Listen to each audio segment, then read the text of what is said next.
Good morning, everybody. Good morning, Mr. Welcome back to Grade 10 Geography. As you know, today is a very special day. What's today? We're studying coast. We're starting coasts. Yeah! Finally, we have made it through human geography. You have finally finished the theme of human geography. You are completed with human geography. So well done. You made it 2 years through this program. Well, it's only been a year, right? But you made it through human geography. So that's quite an accomplishment. I will be checking your assessments that you did later, and we will see how you did on human geography. Okay? I feel that everyone in here is strong enough to have done well on that assessment. Before we start, a couple of things. I made some seat changes.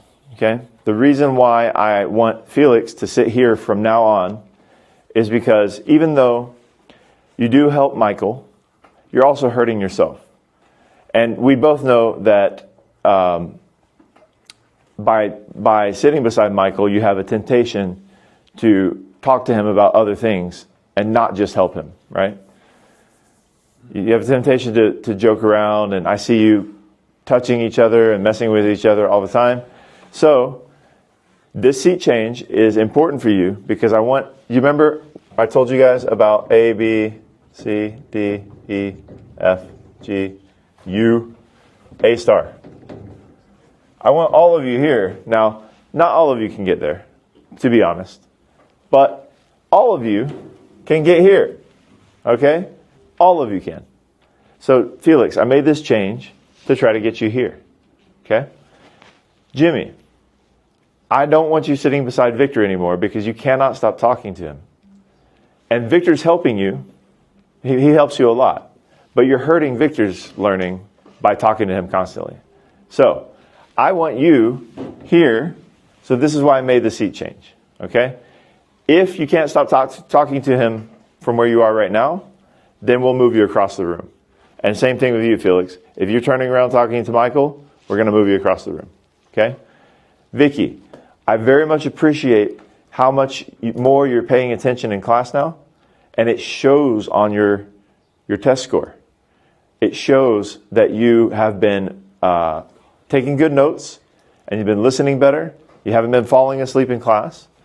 And that proves to me that you have what it takes to get here. Now remember, here is all you need in order to get into A level. But I want you guys here. Some of you in this room are going to be here. Okay? Because you're working really hard and you're really good at English writing. But some of you just simply cannot achieve this because of your English level. And that's okay. It's okay to be here. Okay? This is a perfectly... You should be proud if you get an A or a B. Because, like I told you, in last year, in my grade 10 geography, we had students who studied really hard who weren't the best students. The student who got the A was not one of my strongest English speakers. But she studied hard. She worked hard. She took good notes. And she got the A. The student who wrote the best, who I thought was going to get the A star, got a B. Because he didn't study very well and he didn't prepare for the case studies. Okay? So it's all about how hard you work, how much you pay attention in class, if you do the homework or not, if you're falling asleep in class. Okay? These are very important factors to how well you do in international geography. So we have from now until May to get ready for these tests. And coasts is a huge part of this test. Or it's a huge unit. There's a lot to remember in coasts. Okay, so we've got to spend 5 weeks at least in coasts. But coasts is interesting. Coasts is fun. I love teaching physical geography because you learn so many new ideas and factors and the way that the world actually works, right? When we're talking about human geography, we're talking about sometimes some theoretical things. We're talking about economic geography. We're talking about some theoretical things. But when you're talking about physical geography, like coasts, you can go see that for yourself. You can't go see the GDP of a country, right? You can't go touch the GDP of a country. But you can see these coasts. You can go to the shoreline of the UK and see what you're about to learn. You can go to the shoreline of Hainan and see what you're about to learn. Okay? So it's really cool. I love learning coasts. I love learning rivers. I love learning coasts. I love learning earthquakes and volcanoes because this is geography to me. Geography to me is the earth, right? We are just a part of Mother Earth, right? So this is why I'm excited to teach coasts. Okay, so let's go. Oh, everyone open your book to page 129. And I assume you brought your book because you promised me you would, right? And what about your workbook? Ready? Okay.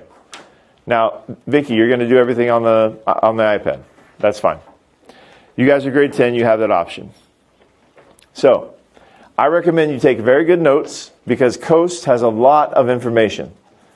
You're going to take notes on iPad? You're going to take notes in your book? Notes in your book? Okay. So please open your notebook or open your iPad or your computer, wherever you're going to take notes, because there's going to be a lot of information coming at you very quickly. Okay? You need to know this stuff. And you need to take every single note down. Let's go. This is coasts. What are coasts? Actually, before I do that, I forgot. I wanted to give you a quick quiz, which is a 10-question quiz. This quiz is designed to be a starter, to let me know where your information, what information you have in your head already from when we talked about rivers 1 year ago. Okay? Because rivers and coasts go together like hamburgers and cheese. Okay? So please take this quiz and tell me what you remember from rivers that is common with coasts. Okay? Everyone take this quiz. Do not look at your notes. Do not look at the book. Everyone close your book, close your notes. I want to know what's in your head right now, because I need to get a gauge on how much you remember rivers. If you don't remember much about rivers, then we need to focus a lot more on those things in coasts that you forgot from rivers. Okay? So everybody do this quiz real quick. It only takes about 2 minutes. You shouldn't have to think too hard about this. And I don't need full sentences. I just need the answer. Okay? So for example, what is hydraulic action? Now that one requires an explanation. But then number 2, all I need is a circle. Number 3, all I need is the simplest definition you can think of. Okay? So go ahead. I'll give you 2 or 3 minutes to finish this quiz. Just like this quiz is challenging, right? This quiz is challenging you to remember things that you learned a year ago and you might have forgotten. That's why I wanted to do it without any preparation. I surprised you with it, right? It's called a pop quiz. Okay, I'll give you about 30 more seconds because it seems like most of you have reached the limit of your capacity. If most of your pages or answers are blank, that's fine. Don't worry about it. It just tells me where your head is at. Okay? You have about 30 more seconds. I see some people do want to finish this, but they just need a little more time. For those of you who know you're finished, then go ahead and hand me your paper. Okay? Are you done, Vicky? Okay. Jimmy, you done? Okay. Victor, still working? Okay. Michael, done? Okay. Felix, done? Aaron, you stuck?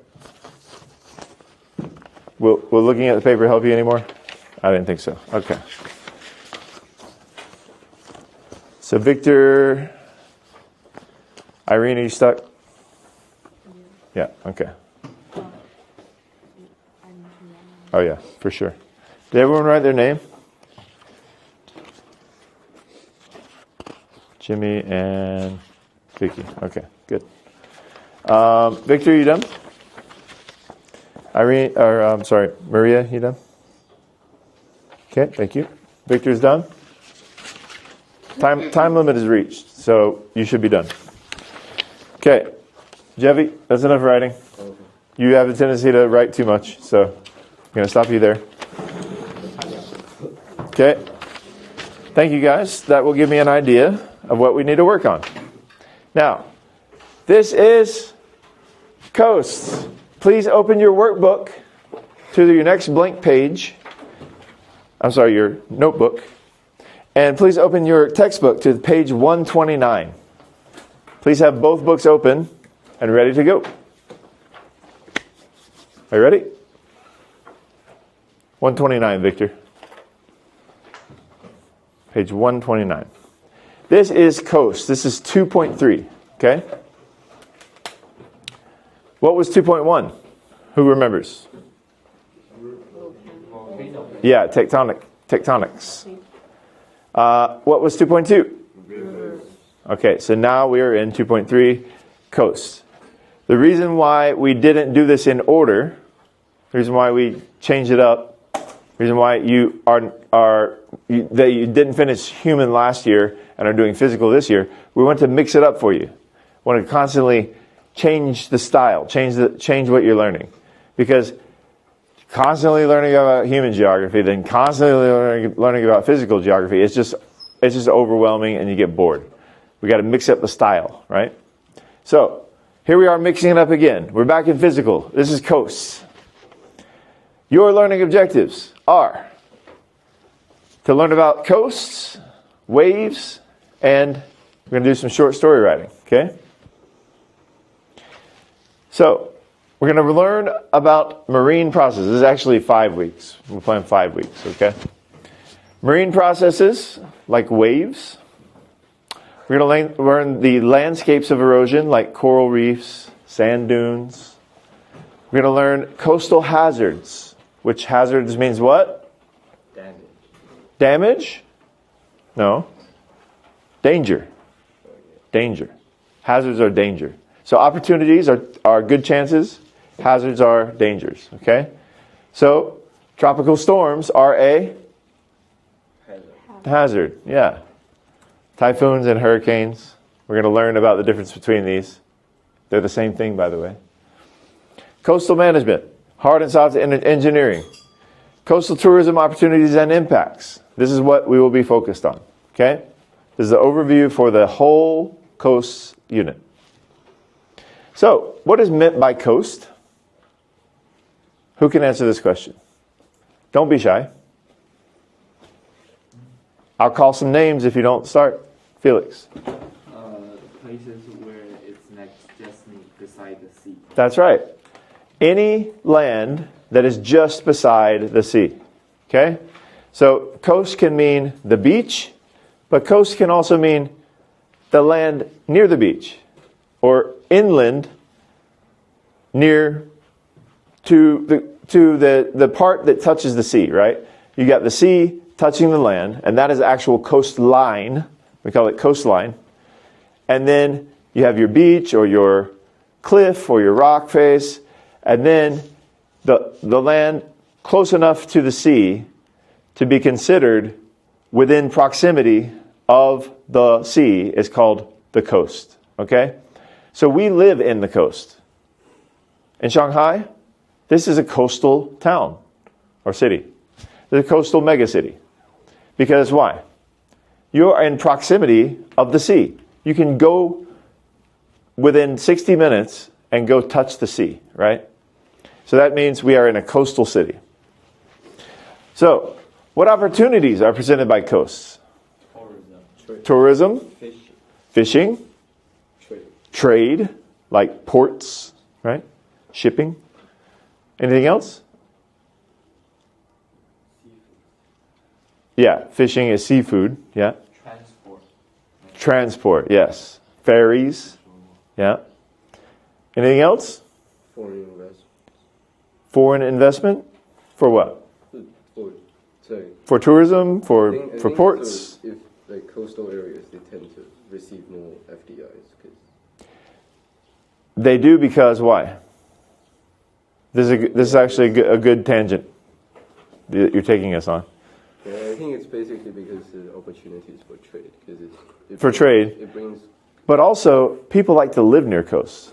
Like, Felix said tourism, but people like to live near coasts too, because it's a beautiful environment.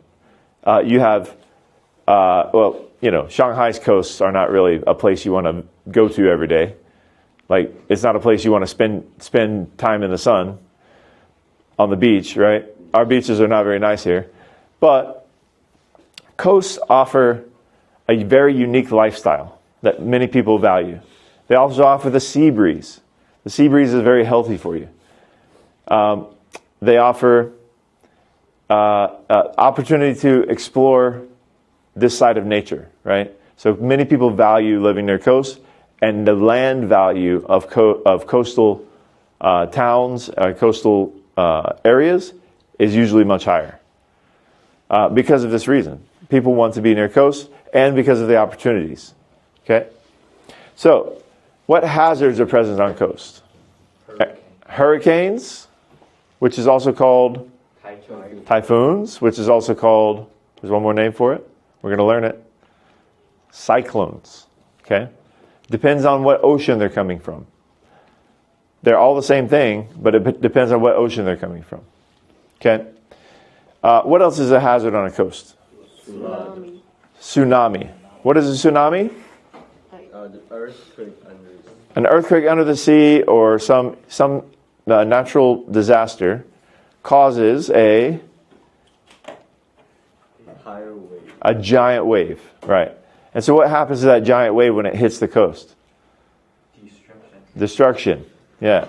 So there are dangers of living near the coast, including giant storms that, these storms dissipate. These storms disappear by the time they get inland. A typhoon won't travel all the way into Anhui and do damage, but it will do damage in Shanghai, right? A tsunami will not travel into Zhejiang, but it will do damage in Shanghai, right? So coastal areas have particular hazards. Any other hazards in coast? Flooding. Okay? When you live near a coast, you're always at sea level, right? Or near sea level. Some coasts are above sea level, like the cliffs along the shores of the UK. That you've got lots of meters between you and the sea. But there's also hazards associated with that as well. You've got cliffs collapsing. And we're going to talk about that. We're going to talk about why that happens. Okay? I know some of you know why that happens already, based on that quiz, right? Erosion, right? Erosion. That's what coasts are all about. This unit is all about erosion and deposition. Okay? So, list factors that could explain the development of the coastal landforms in the pictures like you see here. What are some factors that could have developed this this kind of geography? Victor, what do you say? What could have caused this? I'm sorry? What is it? The seabed?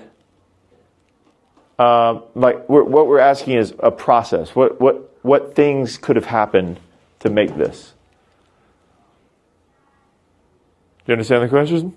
Sorry. Do you understand the question? Okay. Let me ask Jimmy. What would have happened to make this soft sand? Deposition. Yeah, deposition over time.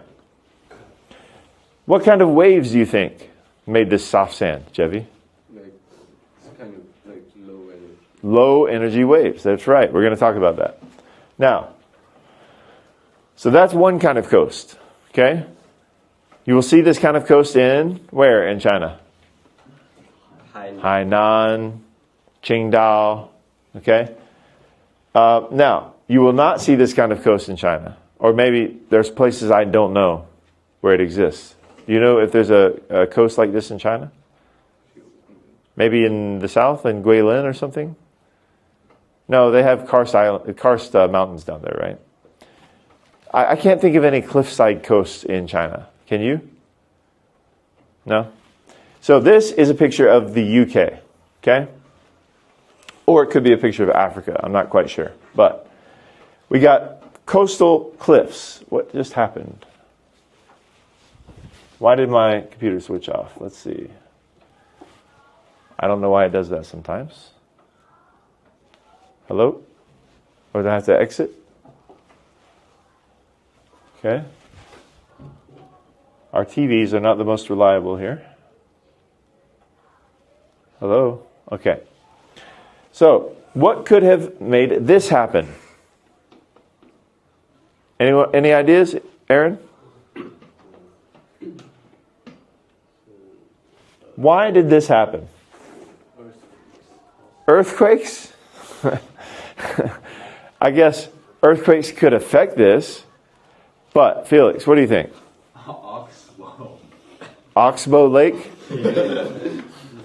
What does that... Incorrect. Incorrect, Felix. Vicky, what do you think? What could have made this happen?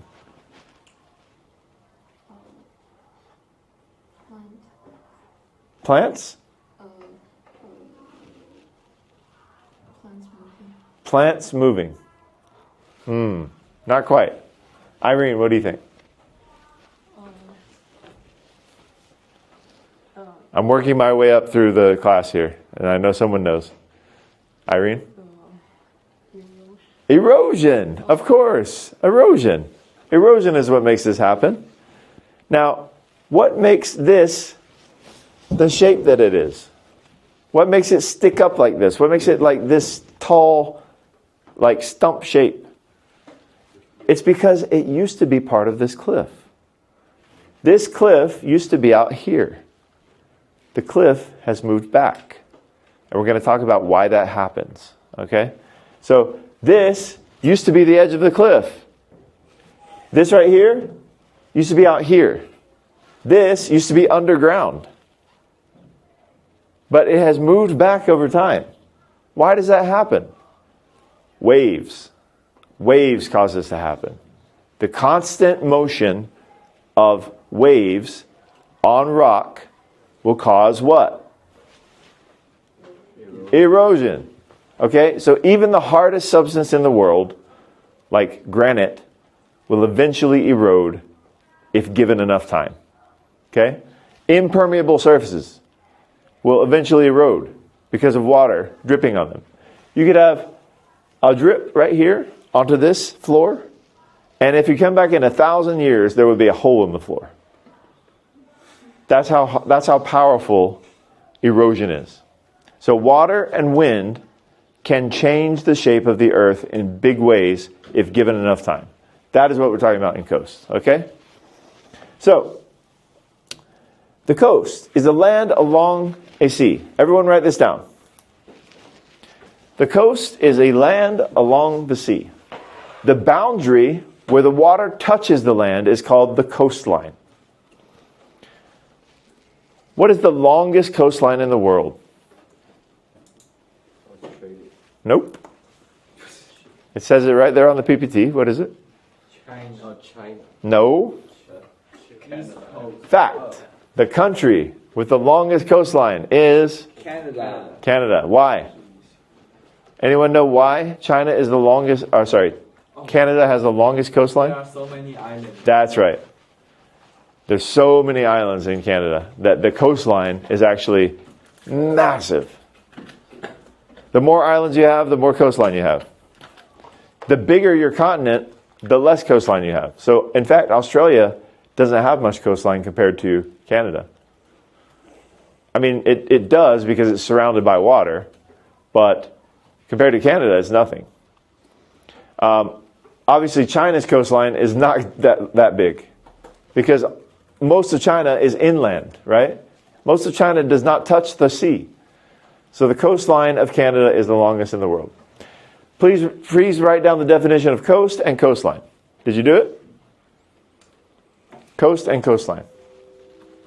Shanghai's on the east coast of China. Beijing is not. It is inland. Guys, bear with me because we got a late start, so I'm going to give you a late break, okay? Shanghai is on the east coast of China. Beijing is not. It is inland. Please write the definition of inland. What does inland mean? Away from the coast. Inland means away from the coast. Not near the coast. That is what we mean by inland. We say inland, not inland, inland. Okay?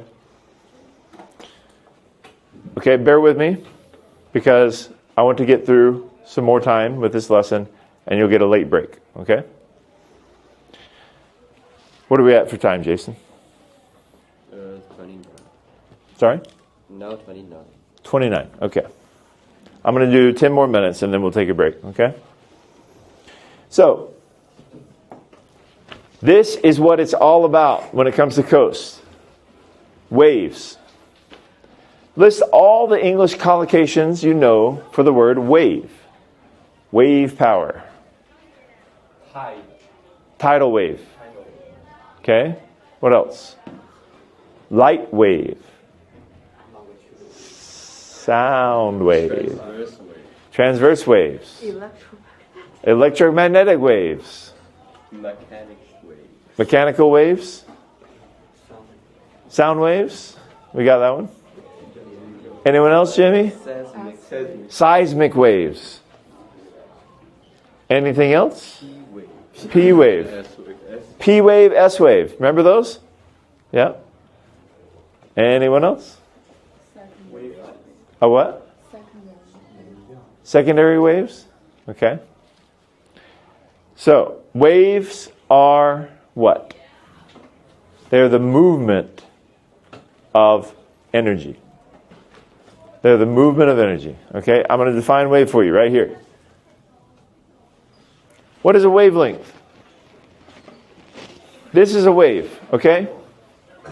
A wave moves in ups and downs. Just like sound waves, just like light waves, just like all waves. A wave is this shape. It is always this shape. A wave is a movement back and forth, up and down. Okay? So what is a wavelength? A wavelength is the distance between the crest and the crest, or the trough and the trough. One crest to one crest equals one wavelength. Okay, so please write that down. Wavelength, the distance between two crests or troughs. You need to know the definition of wavelength. Okay? Wave height. What is wave height? That is the difference between the trough and the crest. Is this amplitude? No. This is not amplitude. Amplitude is half of that. Okay? So, wave height is from crest to trough, and amplitude is how high the crest is, or how low the trough is. Okay? Please write this down. Wave height is the difference between the trough and the crest. Amplitude is how low or high the crest or trough is. Please write this down. I didn't have amplitude on the board, but please write amplitude down. Amplitude is how high or how low the crest or the trough is from the sea level. Okay? That is the amplitude. Got that? Are you writing that, Jimmy? Jimmy, you got to write these down. This is part of the problem. I got to get you to here, Jimmy. To stay here, you got to be writing these things down. Okay? Okay, so what happens to wavelength, velocity, and height when waves hit shallow water? We're talking about this. Okay, now let me draw. I get to draw. So here's a coast. I'm sorry. I'll do like a more realistic coastline. Okay, so here's our top of our beach. Here's our beach. And here's the beach, and it goes down into the water like this. And so now you have your waves here. This is water, okay? what happens when the what happens to wavelength, velocity, and height when waves hit shallow water? And what is velocity? Tell me. Speed. Okay. So what happens to wavelength, velocity, and height when waves hit shallow water? Wavelength decreases. Okay. So that means instead of getting longer, they get shorter, right? So here's the wave. If we move the wave into shallow waters, the wave gets taller, right? That's why it starts crashing on itself. That's why you start seeing white on top of the wave. It starts to crash over itself. So basically what happens is the wave gets closer together, right? The wavelength moves closer together, and the speed decreases. What happens when the speed decreases? The wave starts to fall apart, right? If the wave no longer has the energy to carry itself, it starts to crash. Normally, these waves are moving through the sea like this, right?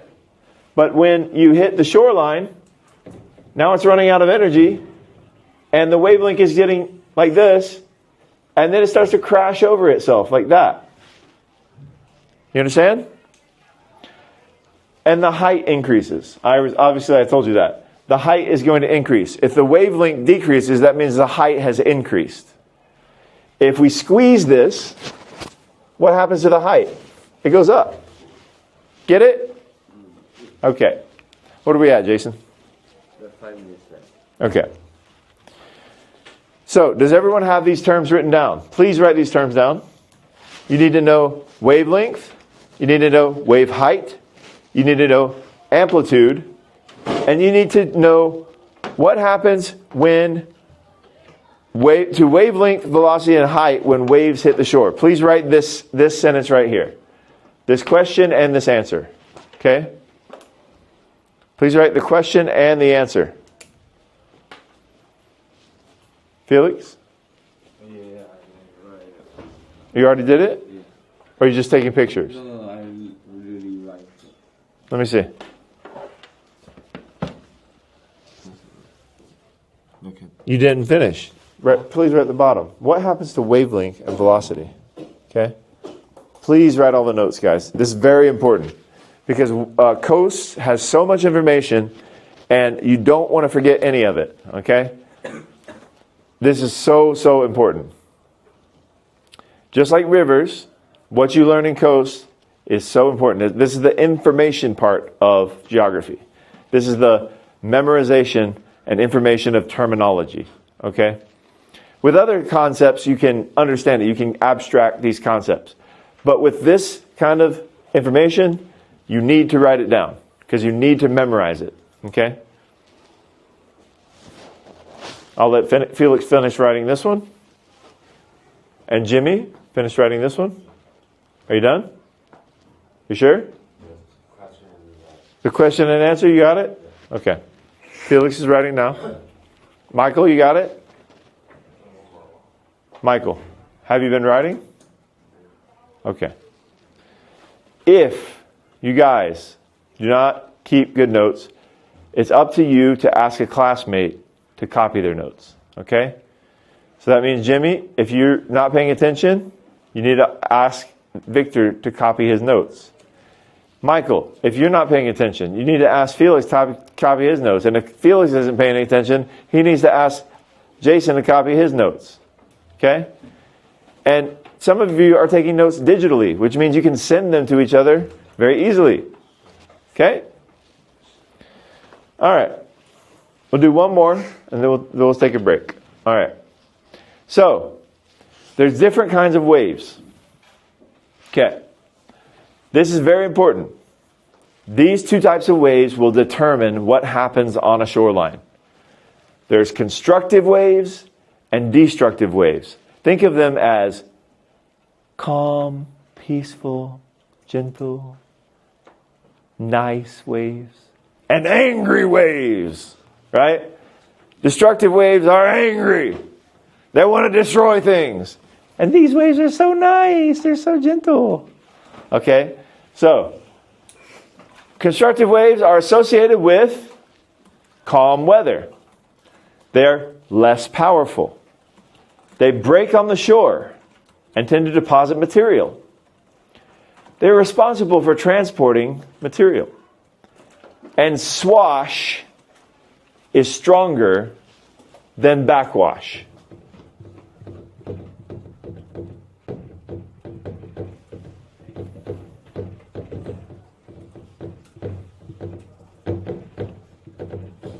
Okay, so for constructive and destructive, we have less powerful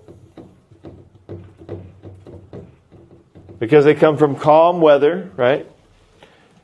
They break on the shore, so they leave material, they deposit. They are depositional. If you want to take my notes instead of this one, they transport material. They transport the load, right? We learned about load. What is load? Something carried by water. Yeah. And swash over backwash. What is swash? What is backwash? We're about to talk about that. Destructive waves. These come from storms. Stormy waves. Angry waves. They are angry waves, okay? They are created when wave energy is high and there's a large fetch. We're going to talk about what fetch is later. They tend to remove their high energy and fetch.